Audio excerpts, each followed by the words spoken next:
우리 책으로는 이제 23쪽을 공부를 해야 되는데 23쪽 펼쳐 놓으시고 일단 기도하고 시작하도록 하겠습니다. 네. 기도하겠습니다. 사랑의 하나님, 참으로 감사를 드립니다. 주님의 이름으로 저희들이 함께 모였습니다. 이 시간을 복 내려 주옵시고 저희들에게 필요한 부분들을 공급하여 주시고 하나님의 풍성한 생명과 하나님의 기쁘신 뜻을 저희들에게 가르쳐 주옵시고 더욱더 주님 앞에 바른 사람으로 세워질 수 있도록 은혜 베풀어 주시고 인도하여 주시옵소서. 저희들이 영적인 사람이 되기를 원합니다. 우리 하나님께서 이 책을 통하여 영적인 사람으로 이끌어 주시고 이 과정 가운데 저희들이 오병이어로 주님 앞에 순종할 수 있도록 복 내려 주시옵소서. 예수님의 이름으로 감사하며 기도드립니다. 아멘. 네, 23쪽을 이제 보시면요. 네. 이제 하여튼 지난주로 쉬었기 때문에 좀 이전에 공부했던 거 같이 연결하면 이렇게 이해하시면 됩니다. 그러니까 하나님께서 특별히 성령 하나님께서죠. 하나님께서 성령 하나님께서 당신의 감동하심, 저는 빛비침이라고 부르잖아요. 당신의 감동하심을 통해서든 빛비침을 통해서든 아니면 하나님의 말씀을 통해서 우리에게 빛을 비춰주시든 아니면 찌르고 쪼개고 감찰, 우리 특별히 감찰 같은 경우를 이렇게 실상을 드러낸다고 그러잖아요. 하나님께서 감찰시켜 주셔가지고, 그러니까 성령의 빛비침을 통해서든 아니면 성령께서 말씀을 통하여 우리 감찰시켜 주시든 우리의 실상을 들추어내신다는 겁니다. 실상을 들추어내심. 그죠? 근데 이 실상을 들추어내시는 이유가 뭐냐? 하나님이 저와 여러분을 치료하시기 위해서다. 이렇게 지금 계속 이걸 지금 공부를 하고 있습니다. 근데 이 치료하심이라는 궁극적인 목적은 뭐냐면 첫 번째는 다 아시는 겁니다. 구속사인데 하나님의 나라에 참여하도록 하시기 위해서. 두 번째는 우리를 주관적으로 하여금 거룩한 사람, 그죠? 또는 온전한 사람, 그죠? 거룩한 사람하고 온전한 사람으로 만드시기 위해서 치료하신다, 그런 부분입니다. 영적 성장을 깊이 체험하기 위해서는 반드시 이제 이 과정이 있습니다. 그래서 이 실상을 들춰내는 과정 가운데 마치 우리가 표현이 이상하지만 하나님 앞에 벌거벗은 모습으로 나타나는 것과 같다. 그래서 겨울에 나무가 이파리를 다 털어내고 벌품 없는 모습으로 서 있잖아요. 사실 그게 더 한 단계 성장해가는 과정의 모습이다라고 이미지를 설명하는 것입니다. 벌거벗은 모습.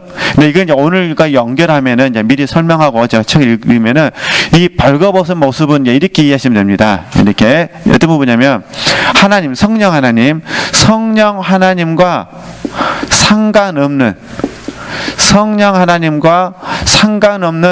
내 모습을 하나님이 보게 해주신 거다라고 이해하시면 됩니다. 그러니까 성령 하나님과 상관없는 내 모습. 그래서 이때는 저희들이 크게 두 가지 관점에서 설명할 때 본질적인 부분에 있어서, 그다음 하나는 형성이란 부분에 있어서, 그죠? 그래서 본질적인 부분은 본질적 자아라 불렀고, 얘는 형성된 자아라 불렀습니다. 근데 이제 지금 우리들의 입장에서는, 이전에는 우리가 본질적인 자아가 무엇이고 형성된 자아가 무엇인지를 배웠다면, 현재 우리들의 입장에서는 현재성 속에서, 그렇죠? 현재성 속에서 하나님이 이것이 본질적인 자아란다, 이것이 형성된 자아란다, 이렇게 가르쳐 주신 것이 아니라 현재성 속에서는 본질적인 자아고 형성된 자아가 하나가 되어가지고 우리를 들춰내시는 거죠. 이게 저희들이 처음에 훈련을 받을 때는 하나님이 우리의 벌거벗은 모습에 대해서 우리가 너무 모르니까 하나님께서 어떤 부분은 형성된 자아란다, 어떤 부분은요 본질적인 자아란다 가르쳐 주셨다는 거예요. 근데 우리가 오랫동안 훈련을 받았으니까 하나님께서는 이게 형성된 자, 본질적인 자라고 구분시켜 주시는 것이 아니라 지금은 성령과 상관없는 내 모습은 전부 다 뭐라는 거죠? 자아라고 보여주셔가지고 이 부분을 들추어내셔서 치료하셔가지고 어떻게 하시겠다는 거죠? 성령과 상관 있게끔 만들어 주시겠다는 거예요. 그죠? 성령과 상관 있는 모습이 뭐냐? 구속사예요. 하나님 나에 참여되고 거룩하고 사람, 온전한 사람이 되는 거죠. 그래서 우리 지체들께서 이렇게 제가 지금 자세히 설명드리는 이유는 다음에 이제 1대1 나눔을 통해서든 어떤 모임을 통해서 이제 멘티들을 섬기실 때는 형성된 자가 무엇이고 본질적인 자가 무엇인지 설명을 해 주셔야 되는데 이 부분을 좀 도와드리기 위해서 제가 이렇게 지금 세 번에 설명한 부분이고, 사실 지금 우리들 입장에서는요, 현재성 속에서 성령과 상관없는 모습을 하게 되면 다 뭐가 되는 거예요? 이건 전부 자아가 된다라고 이해를 하셨으면 좋겠습니다. 그래서 우리가 형성된 자아를 공부할 때 두 가지를 배웠잖아요. 선한 자아가 있고 뭐란 거죠? 악한 자아가 있다. 이렇게 이제 한 거잖아요. 그죠? 자, 그러면은 자, 이 내용을 이해하고 이제 책을 보면 됩니다. 네. 그러면 이제 23쪽을 보도록 하겠습니다. 네, 23쪽. 네. 지금 계속해서 이제 이 내용을 설명합니다. 23절, 그렇다. 그리스도인의 가장 깊은 내면에 자리한 존재는 본질적인 품성을 상실하지 않았다. 그러면 그리스도인의 가장 깊은 내면에 자리한 존재는 뭐가 되냐면은 사실 저희들이 영으로 보죠. 영. 그래서 그가 가진 장점을 잃어버리지도 않았다. 그가 잃은 것은 단지 지극히 인간적인 자신이 선하다는 외면적 외식일 뿐이다. 대신 그는 처절할 정도로 비참한 자신의 상태를 깨닫고 주님을 편하게 따르려던 안일함에서 벗어나게 된다. 그 편안함은 무엇보다도 자아에 대한 무지에서 비롯된 것이기 때문이다. 그럼 이제 이렇게 이해하시면 됩니다. 우리 지체들께서 하나님의 경륜 안에서 벌거벗은 모습, 실상이 들추어놨다는 겁니다. 그죠? 들추어놨어요. 그런데 내 편에서 봤을 때 이 부끄러운 모습이 들춰놨다 하더라도 나는 본질적으로 하나님의 자녀라는 사실에 대해서는 변함이 없다는 거예요. 이해되시죠? 이 말입니다. 왜냐면은 하나님 우리를 낳으셨으니까. 그러니까 저와 여러분이 하나님의 경륜 안에서 어떤 그 인간적인 악한 모습들이 들춰진다 하더라도 하나님과 우리와의 관계, 본질적인 관계, 이게 이제 본질적인 거잖아요. 하나님과 우리와의 관계는 절대로 없어지는 게 아니다, 그런 부분입니다. 그래서 저희들이 이 실상을 들춰내는 부분을 징계라 부릅니다. 징계.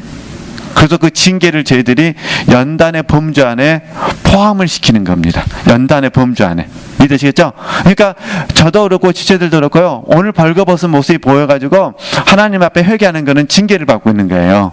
근데 이 징계도 본질적으로는요, 연단이 되는 것이고, 왜 우리를 연단하시냐? 사랑하시기 때문에. 이게 징계도 사랑하시기 때문에. 그래서 우리가 실상이 나쁜 모습이 보인다 하더라도 본질적으로는, 이해되시겠죠? 본질적으로는 우리는 하나님의 자녀인 게 맞다는 거죠. 그렇죠? 그래서 이 과정을 이해하는 게 생명 단계예요. 이 과정을 이해하는 게. 그러니까 그래서 이제 저번에 그 3부 예배 시간에 목사님께서 이렇게 본능 단계, 윤리 단계, 진리 단계 하고 생명 단계는 안 해주셨어요. 시간이 없어가지고 뭐 돌아오는 주일을 하실 수 있는데 하나님과 그와의 문제다. 그게 생명 단계라 말씀하셨잖아요. 하나님하고 누구의 문제는 거죠? 그의 문제다. 그죠? 자, 그러면 쉽게 이걸 저에게 말씀을 드릴게요. 하나님께서 저 자신의, 이래서 목회자인 저에게 실상을 들춰내시기 위해서 하나님이 어떤 A라는 집사님을 붙이셨거나, 그죠? 아니면 제 가족을 붙이셨거나, 아니면 광천동 주민을 붙였거나, 아니면 이마트 직원을 붙여가지고 적나라하게 저의 실상을 들춰냈다고 보도록 하겠습니다. 이해되시죠? 들춰냈어요. 그런데 그 실상을 본 A라는 분이 저에게 크게 실망을 했어요. 이제 없는 이야기니까 이제 만들어내는 겁니다. 크게 실망을 했습니다. 그러면 그분이 실망한 건 맞죠? 그리고 이 문제에서는 제가 잘못한 건 맞습니다. 이해되시죠? 그런데 A라는 분이 너무 실망을 해가지고 하나님 앞에 기도를 했어요. 하나님 앞에 기도를 했더니 하나님께서 A라는 사람에게 감동을 준 거예요. 너가 과거선 목사한테 엄청나게 실망했지만 그래도 그는 내 종이다. 이해되시죠? 아니면 그래도 나는 그를 가장 사랑한다 라고 A라는 사람에 감동을 줬어요. 그럼 이제 A라는 사람은 어떻게 받아야 될까요? A라는 사람이 저에 대해서 느꼈던 실망한 마음 전부 다 이건 십자가에 내려놓고 하나님이 저에 대해서 평가한 부분을 그대로 믿음으로 받아들여서 A라는 사람은 이 순간만큼은 강한 자가 된 거잖아요. 저는 이 순간만큼은 저는 약한 자가 된 거잖아요. 그러니까 어떻게 될까요? 강한 자이신 A라는 분이 약한 자인 저를 바로 잡아 주셔야죠. 그죠? 바로 잡아 주셔야 돼요. 이 바로 잡는 과정 가운데 와서 책망하면 안 됩니다. 그런 의미가 아니라 이 바로 잡는 과정 가운데 하나가 뭐냐면은 노아가 잘못했을 때 두 아들이 했던 방법을 적용해 주셔야 돼요. 그 뭐냐면 허물을 덮어 주시는 거예요. 이해되시죠? 이게 이제 도곡이죠. 도곡이도. 그리고 뭐 자비를 베풀 수 있다면 자비를 베풀어 주시고 긍휼을 베풀어 주신다면 긍휼을 베풀어 주신 거죠. 그죠? 이 마음을 가지셔야 돼요. 그래야 A라는 분이 생명 안에서 저의 어떤 허물들, 없는 약이니까 이런 허물들에 대해서 품어줌으로 말미암아 생명이 그분을 통해서 어떻게 흘러나가는지를 알 수가 있는 거죠. 제 의미를 아시겠죠? 이게 이 단계까지 들어가기가 쉽겠습니까? 어렵겠습니까? 엄청 어렵죠. 제가 좀 제 이야기를 했지만 만약에 제 대신 우리 사랑하는 집사님들의 남편이 그렇게 했다고 생각해 보겠습니다. 남편이 했다면 어떤 생각 들래요? 저런 나쁜 놈이 그냥 다 머리를 뽑아버리시렵니까? 아니면은 무릎으로 나가셔가지고 이게 쉬운 문제가 아니에요. 그렇죠? 나하고 상관없는 사람은 쉬워요. 그래서 제가 이전에도 여러 번 강의 시간에 웃으면서 말씀드렸어요. 우리가요 다윗의 허물을 용서하는 건 너무 쉽다니까요. 용서를 안 하려고 해도 용서가 돼버립니다. 이유는 간단해요. 다윗은 나에게 상처를 주지 않았어요. 다윗은 나에게 전혀 불편하게 안 했습니다. 그죠? 근데 사실 인간관계에 있어서 만약에 우리 주변에 다윗과 같은 사람이 있다면 얼마나 힘들겠습니까?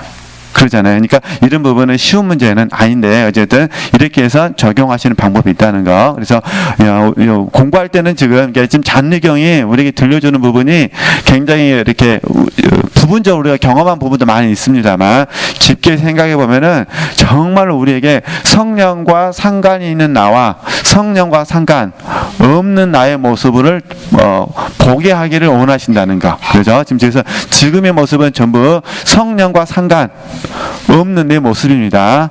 그럼에도 불구하고 우리는 하나님과 우리의 관계는 절대로 변함이 없다는 거 그렇게 이해하셔야 됩니다. 나 같은 놈이 막 죽어야 된다 이렇게 하시면 안 됩니다. 나 같은 사람은 20년 영성해도 60만 나오니까 영성 안 하면 안 된다. 영성 안 해야 된다. 절대 그 생각하시면 안 돼. 그건 그냥 사단에게 속아버리는 거예요. 그죠? 이게 좋은 방법은 그거예요. 육신이 보일 때마다요. 나는 이래서 오늘 또 훈련을 간다. 할렐루야. 이렇게 말씀하셔야 돼요. 막 혹시 남편들이 막 뭐라 하면요. 당신이 나를 존경해 줄 때까지 나는 훈련을 갈 거야. 그래서 막 존경해서 훈련을 못 가려고 하면 한 번씩 뒤집어지는 행동을 하시는 거예요. 존경 안 하는 행동들을. 생각을 이렇게 바꾸셔야 됩니다. 네. 자신을 절대 정죄하거나 판단하시면 안 되기 때문에 다시 한번 보겠습니다. 이 세 번째 줄. 그러니까 그가 잃은 것은 그죠? 예. 하나님과 우리와의 관계가 없어지는 건 아니라는 거예요. 뭐만 없어졌냐? 지극히 인간적인 자신이 선하다는 외면적 의식. 이게 우리는 자아라고 그러잖아요. 그죠? 대신 그는 처절할 정도로 비참한 자신의 상태를 깨닫고 주님을 편안하게 따르던 안일함에서 벗어나게 되고, 그죠? 그 편안함은 무엇보다도 어디서 났다는 거죠? 자아에 대한 무지에서 비롯된 것이죠. 네.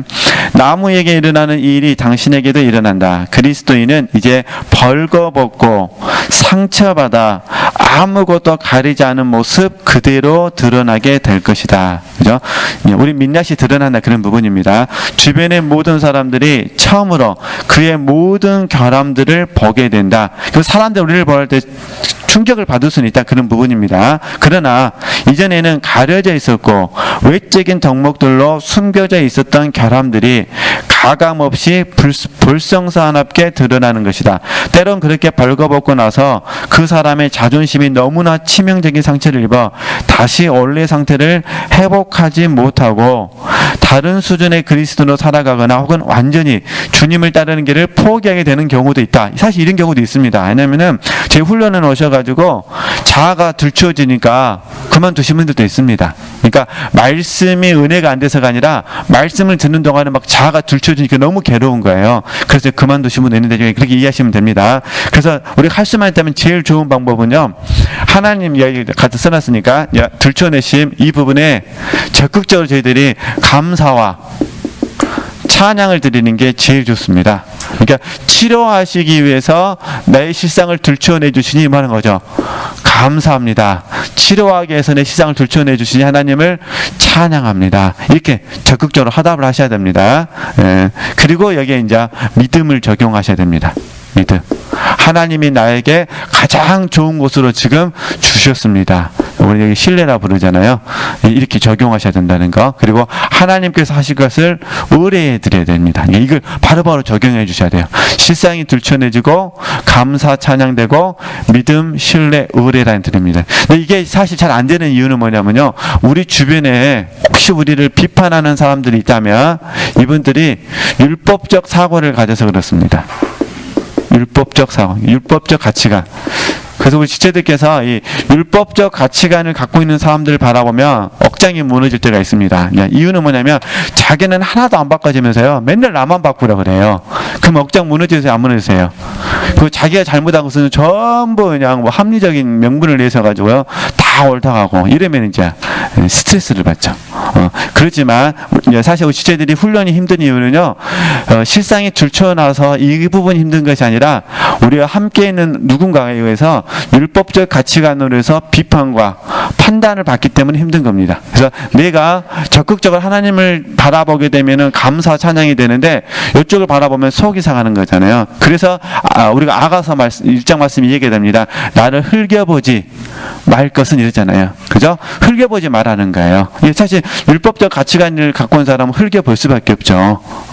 그러나 우리가 이런 부분만 조심하시면 됩니다. 그리고 우리는 도중에 포기해서는 안 되고 끝까지 이 영적인 길을 같이 갈 수 있었으면 좋겠다는 거. 그래서 항상 스스로에게 가르치셔야 돼요. 이렇게 영성인으로 사는 것은 은퇴가 없다라고 스스로 가르치셔야 돼요.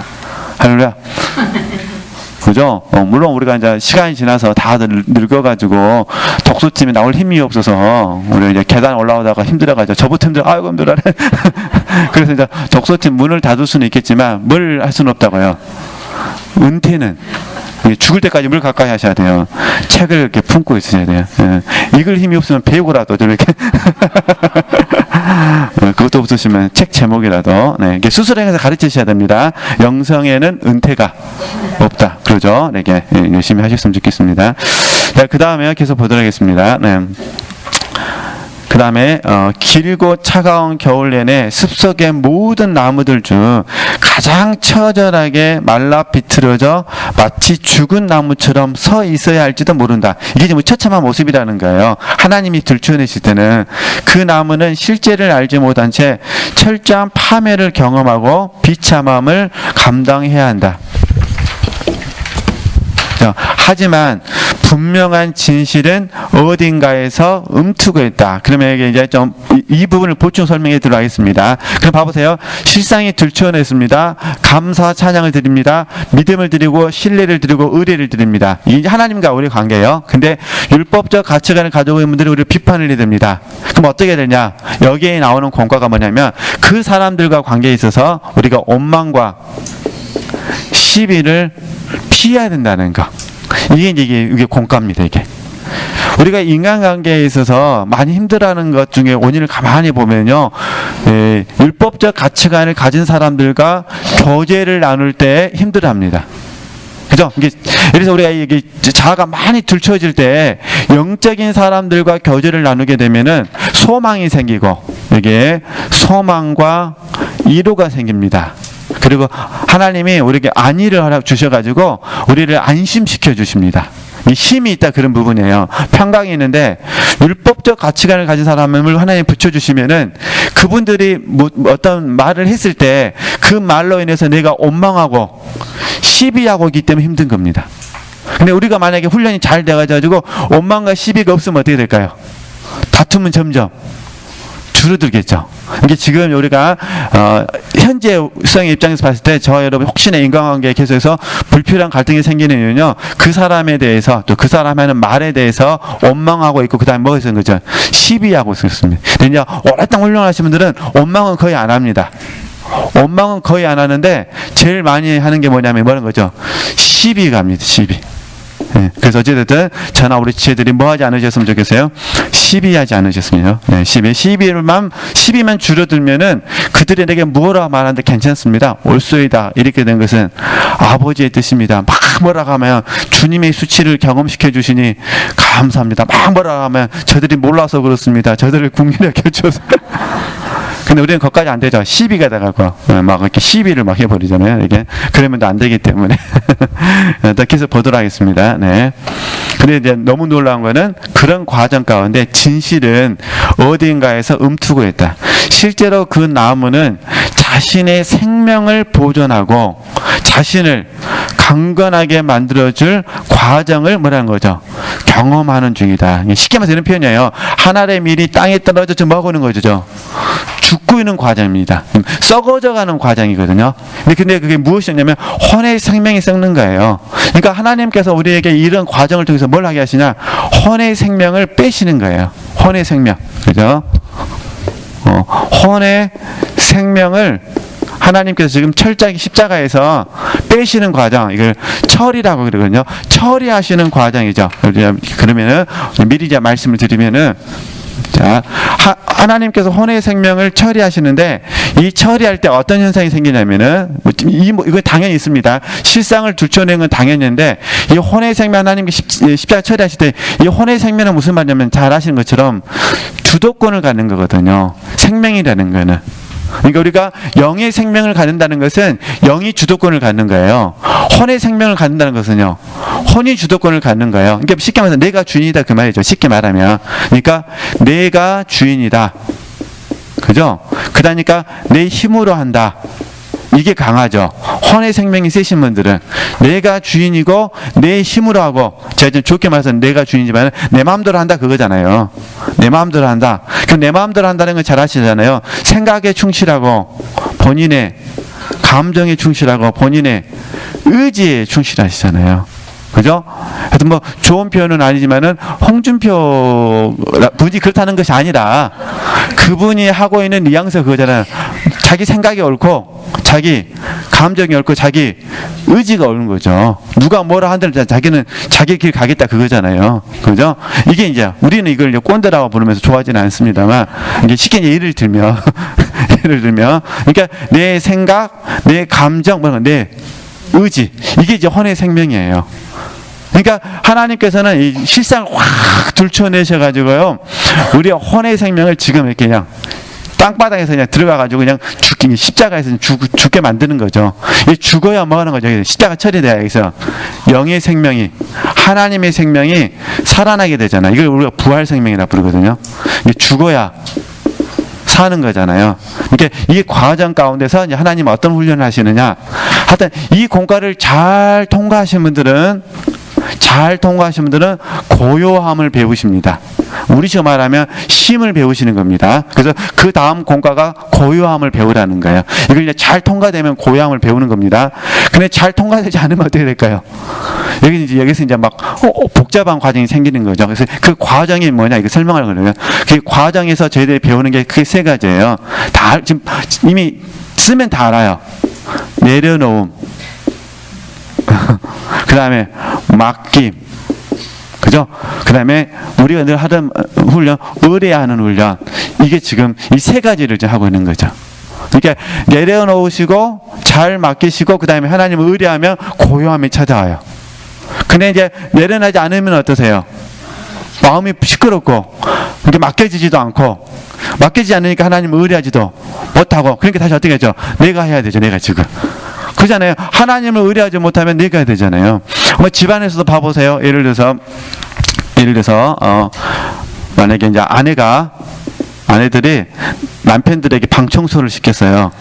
근데 하고 있는 걸 그 모양을 보니까 그냥 마음에 안 들어요. 그럼 어떻게 하시죠? 어떤 아내들은 괜찮아. 내가 먼저 죽을 수 있으니까 방청소도 배워야 되고 느긋하게 커피 마시는 분 있으실 것이고요. 어떤 분들은 어떻습니까? 바로 달려가고 비켜! 방청소도 안 하고 본인이 막 해버리는 어떤 케이스세요 이렇게. 근데 이게 이제 그래도 여기 이제 자녀가 들어갑니다. 자녀가 설거지를 하고 있습니다. 어떤 마음 드세요, 그냥?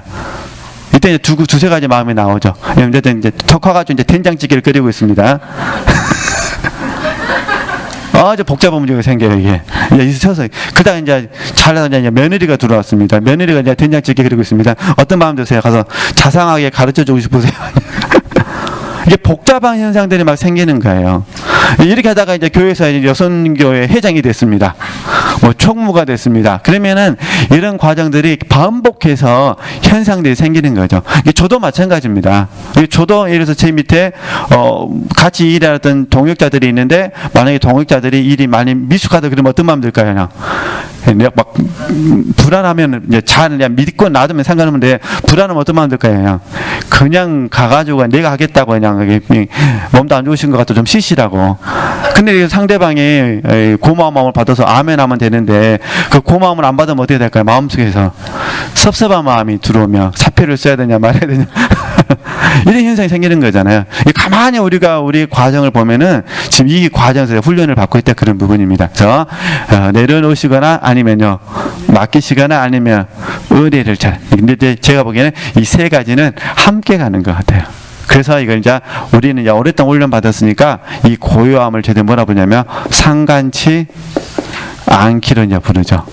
그리고 이제 우리에게 있어서 모델이 되는 게 뭐냐면은 베드로가 감옥에서 어떻게 죽음을 초연할 수 있었는가.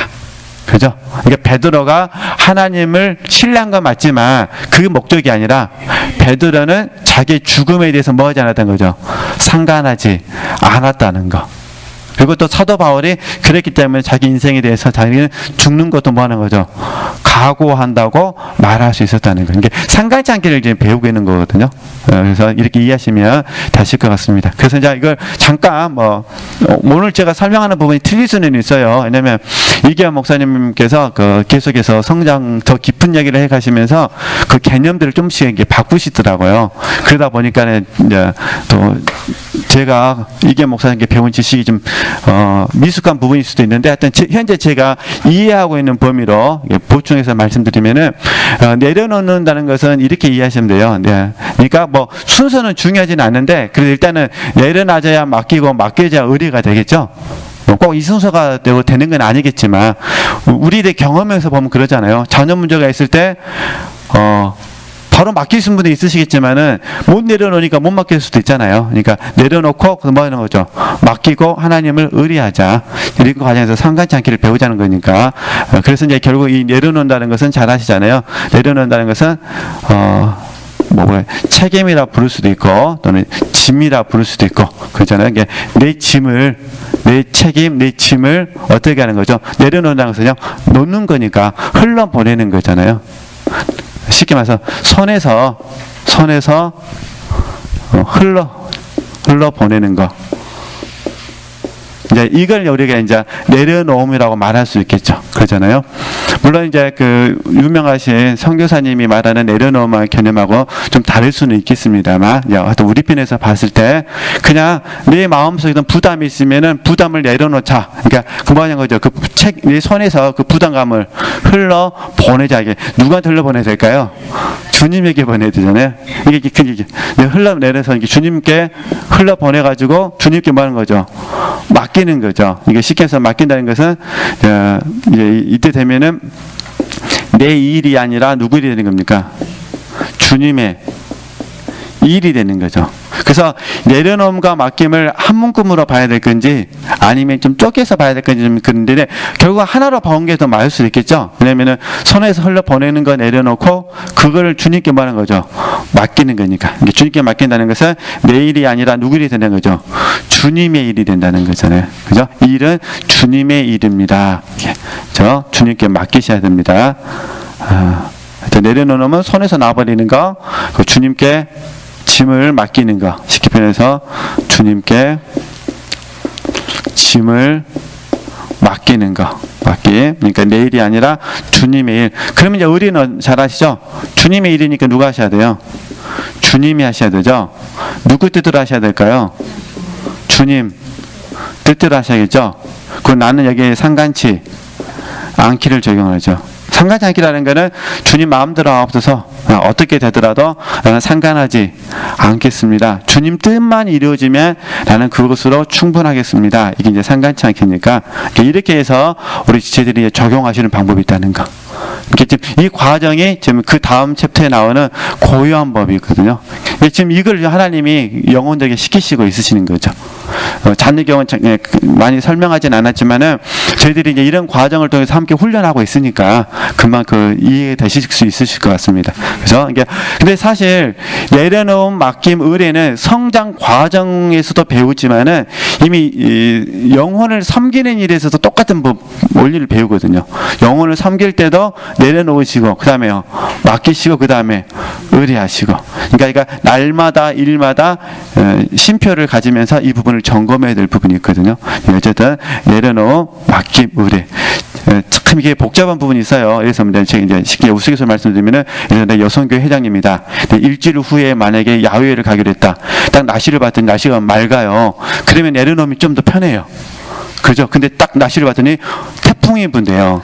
그럼 어떻게 됩니까? 내려놓으면 이게 기도할 때마다 맡기잖아요. 취소해. 믿음으로 가. 아침에는 믿음으로 가라. 오후에는요. 취소해. 그래 그냥 믿음으로 가서 받았어요. 근데 부회장님한테 연락이 왔어. 날씨가 그렇다는데 우리 취소해야 되지 않을까? 그럼 다시 어떻게 되죠? 하나님의 뜻인가? 그러다 딱 그날 아침이 되니까 날씨가 좋아졌어요. 그럼 어떤 마음 됩니까 또? 그리고 놀러 갔는데 점심 때 태풍이 오면 어떡합니까? 이게 순간적인 거잖아요. 이거는 그러니까 교과서를 배울 때는 너무 쉬운데 사실 이 적용하는 거는 정말 어려워요. 그래서 이렇게 아시고 이해를 하셨으면 도움이 되실 것 같습니다. 네, 며칠 전에 지난주인가 우리 애들하고 이렇게 같이 성경 한 구절을 읽다가 꼭 옛날부터 들려주고 싶은 이야기가 있었어요. 근데 딱 그때 이제 본문이 나왔어요. 그게 뭐냐면 문짝이가 돌짝이를 도는 것 같이 침상이 구우느니라. 그 대목이 나오니까 애들이 막 웃으면서요. 양심이 찔려서 이렇게 성경 읽고 나서 각자 한 구절씩 감동받은 이야기를 하거든요. 저는 전부 게으름 이야기만 감동받은 거야. 그리고 몇 절 읽었더니 게으름, 아빠 우리 찌르시잖아요. 그래 그럼 다른 거 또 게으름, 그것도 찌르시잖아요. 그래서 어느 아빠는 안 할란다. 그랬는데 사실 쉬운 문제는 아닌 것 같아요. 그렇죠? 이렇게 아시고 한번 적용해 보시면 도움이 되실 것 같습니다. 하여튼 메모 잘 해놓으셔가지고요. 들으시고 그다음에 이 과정을 완전 숙지를 하셔야 돼요. 숙지를 하셔가지고 날마다 그 내려놓음이 됐든 맡김이 됐든 의뢰가 됐든 아니면 자기 실상을 드리는 자아 문제 됐든 간에 그 날마다 해주셔야 됩니다. 어쩔 수가 없습니다. 죽을 때까지 하셔야 됩니다. 왜냐하면 하나님은 저에게나 우리 지체들이 거룩하고 흠이 없기를 원하시거든요. 한번 집에 가셔서 사랑하는 딸들 얼굴 한번 쳐다보세요. 얼굴에 기미가 하나 생기면 어떤 마음 드세요? 너도 늙어버렸냐 그런 마음 드세요? 속상한 마음 드세요? 아니 동질감이 드세요? 너랑 나랑 같이 피차 늙었다. 안 그러실 거예요. 속상하실 거예요. 피부 관리 어떻게 잘못해갖고 젊은 놈이 그러냐 이렇게 그죠? 그게 부모의 마음이잖아요. 그러니까 사실 하나님이 저와 여러분을 바라보실 때 거룩하고 흠이 없기를 바라시거든요. 그러니 얼마나 많이 들춰내시겠어요. 그 마음을 이해하시면 도움이 되시겠다 그런 부분입니다. 네, 그 다음 계속 보겠습니다. 네. 그래서 다시 한번 24절 위에서 두 번째 줄부터 천천히 보게 되면요. 하지만 분명 진실은 어딘가에서 움트고 있다. 실제로 그 나무는 자신의 생명을 보존하고 자신을 강건하게 만들어줄 과정을 경험하는 중이다. 중요합니다. 과정이 중요합니다. 이제 그 과정의 막바지에 도달할 찰나인 것이다. 그렇다면 겨울의 궁극적인 역할은 무엇일까? 겨울은 나무의 외면을 위축시킨다. 이를 통해 나무 깊은 곳에 있는 생명이 더 이상 쓸데없이 소진되지 않도록 돕는다.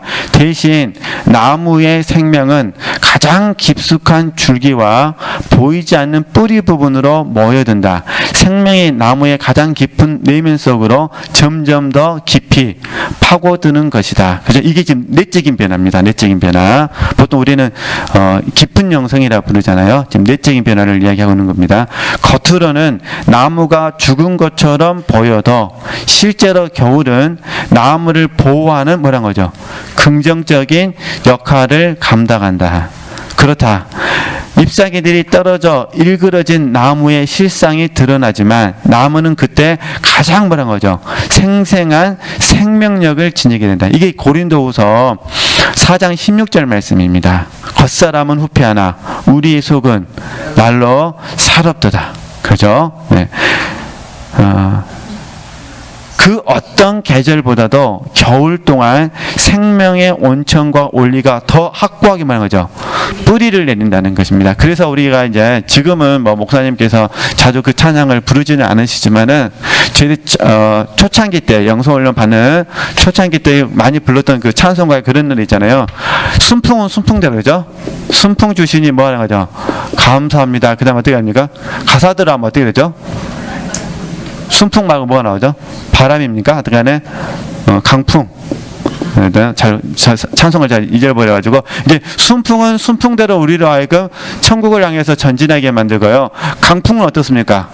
강풍이 무니까 더 빨리 전진한다 그러잖아요.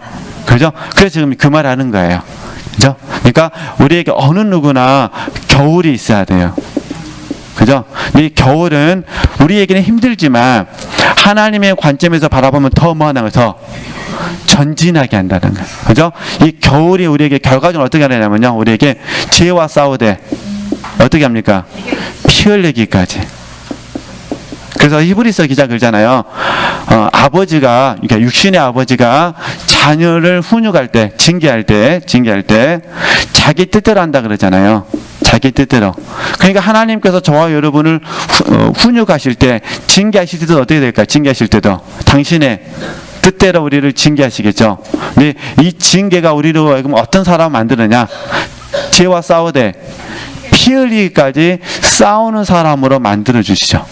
그죠? 그래서 우리가 나중에 이 훈련을 잘 통과해서 좀 더 믿음의 사람이 되면요, 어마어마한 효과가 뭐냐면요, 우리가 죄와 싸우는 거 훨씬 쉬워집니다. 그죠? 그 다음에 죄를 가져던 게 사단이잖아요. 사단과 싸우는 것도 훨씬 쉬워집니다. 또 사단은 이 세상 임금이잖아요. 이게 세상과 싸우는 것도 훨씬 쉬워집니다. 이게 세상도 금방 이기고요, 사단도 금방 이기고, 그 다음에 죄도 금방 이기게 됩니다. 믿음으로 이기는 거거든요. 그러니까 결국 하나님께서 저나 우리 지체들을 믿음의 사람으로 만드시기 위해서 지금 이렇게 강풍을 주시는 거죠. 겨울을 주신다, 그런 부분입니다. 단지 이 과정 가운데 항상 우리가 조심해야 될 부분이 뭐냐면 말입니다. 말. 이유는 간단합니다. 말이 가장 늦게 변하기 때문에.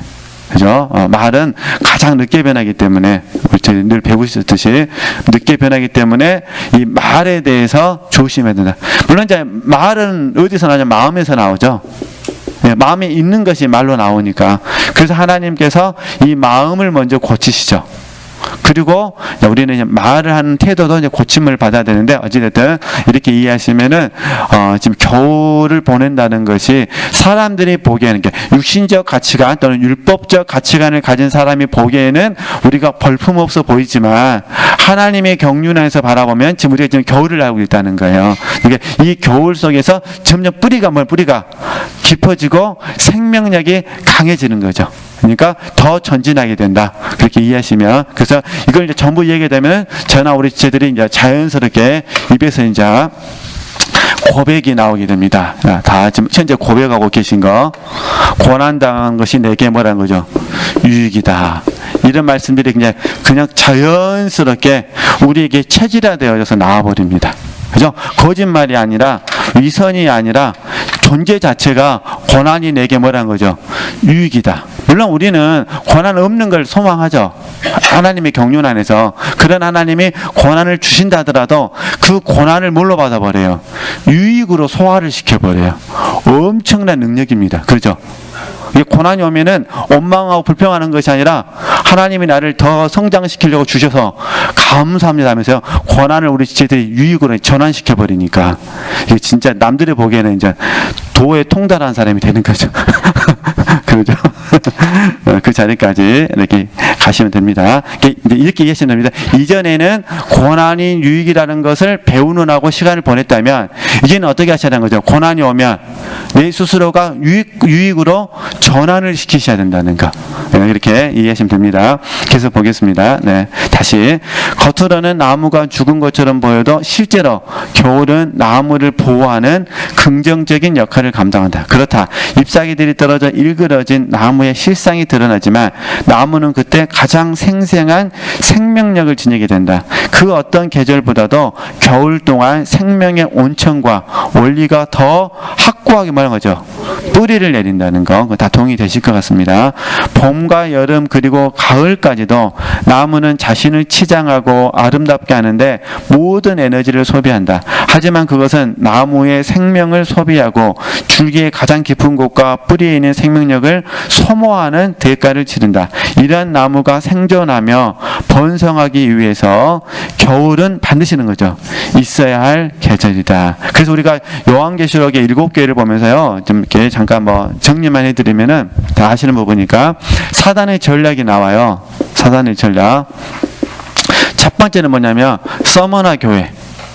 서머나 교회를 통해서 사단의 전략이 나오거든요. 쉽게 말해서 교회를 박해를 시켜버리는 거예요. 그래가지고 교회를 무너뜨리려고 하죠. 근데 예수님께서 하시는 말씀이 죽기까지 말한 거죠. 충성하라 그러잖아요. 그래서 이 서머나 교회는 이기는 자가 되거든요. 두 번째 라오디아 교회가 되게 만드신 거죠. 축복을 해버리는 거예요. 축복을.